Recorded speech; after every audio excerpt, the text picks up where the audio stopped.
Hi everyone, this is Sumedha Gupta, MBBS third year student. और आज की वीडियो में मैं अपनी नीट जर्नी के आखिरी एक महीने की बात बताऊंगी कि लास्ट के एक महीने पे मुझ पे क्या क्या बीती थी। उस एक महीने में जो कुछ भी मैंने फेस किया, इस वीडियो में एक एक पॉइंट तुम लोगों को बताऊंगी। इस वीडियो को बनाने के पीछे मेरा एक यही पर्पस है कि मेरे जैसे कई सारे ऐसे स्टूडेंट होंगे, मुझे पता है, जो इस टाइम पे बिल्कुल होपलेस हो चुके होंगे, तो उनको मैं एक होप देना चाहती हूँ कि स्टिल तुम कर सकते हो।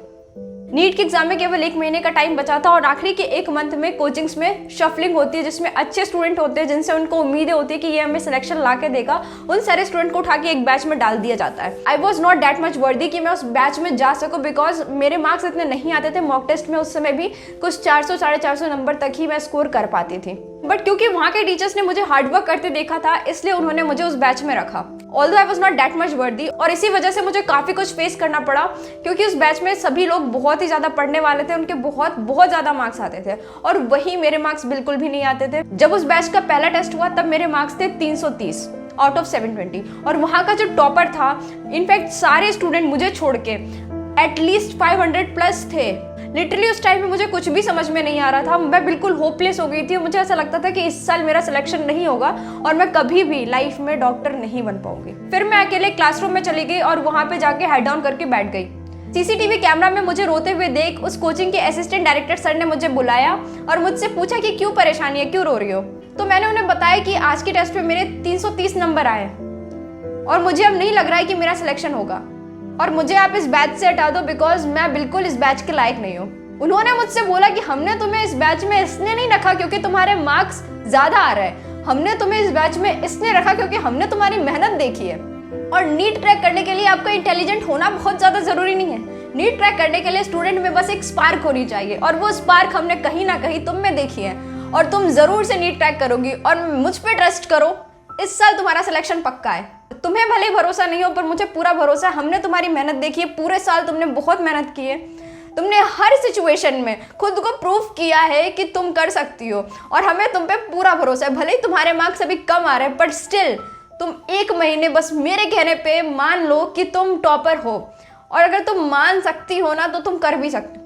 और उन्होंने मुझसे ये बोला कि एटलीस्ट हम मेहनत तो कर सकते हैं ना, रिजल्ट जो भी होगा देखा जाएगा, तुम बस अपना 100% तो दे के देखो। तो उन्होंने मुझे ये एडवाइस दिया कि अभी जो भी टेस्ट तुम दे रही हो, उस टेस्ट में जो भी गलतियां तुम कर रही हो उसकी एरर एनालिसिस करो, पूरी मेहनत लगा दो।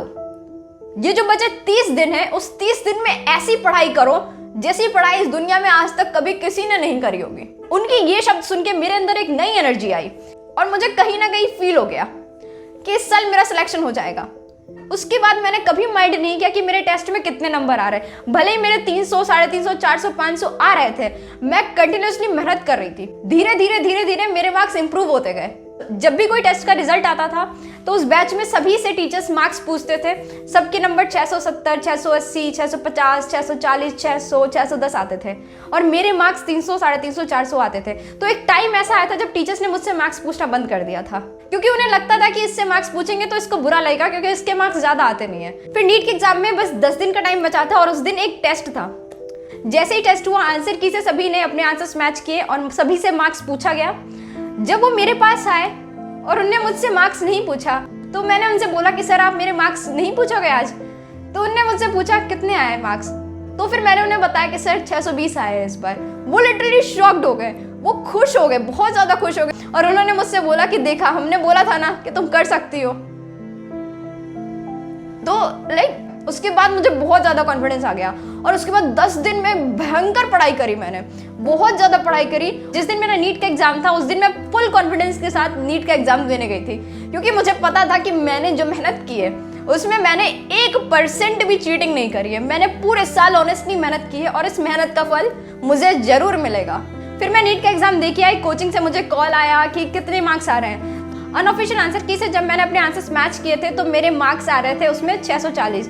जब मैंने उन्हें बताया कि मेरे मार्क्स आ रहे हैं 640, तो वो एकदम शॉक्ड हो गए और बहुत ज़्यादा ही खुश हो गए, और उन्होंने मुझे कोचिंग बुलाया। जब मैं कोचिंग गई तो असिस्टेंट डायरेक्टर सर ने मुझे यही बोला कि अब मैं हर साल तुम्हारा एग्जाम्पल दूंगा कि वो एक लड़की थी जिसने पूरे साल कम स्कोर करने के बाद भी गिव अप नहीं किया और नीट के एग्जाम में 621 नंबर लेके आई।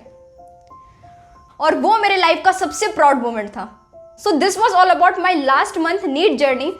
इस स्टोरी के थ्रू मैं सिर्फ ये कहना चाहती हूँ कि ट्रस्ट योर सेल्फ। तुम जो चाहो वो कर सकते हो। हर एक स्टूडेंट में इतनी पोटेंशियल होती है कि वो जो चाहे वो बन सकता है। कभी अपने आप पर डाउट मत करो और मेहनत तो इतनी करो जितनी आज तक किसी ने नहीं करी होगी। आखिरी 30 दिन का टाइम बचा है तुम लोगों के पास, आग लगा दो और पूरी दुनिया को बता दो कि तुम में कोई बात है। सो this was all about this video. Thank you for watching.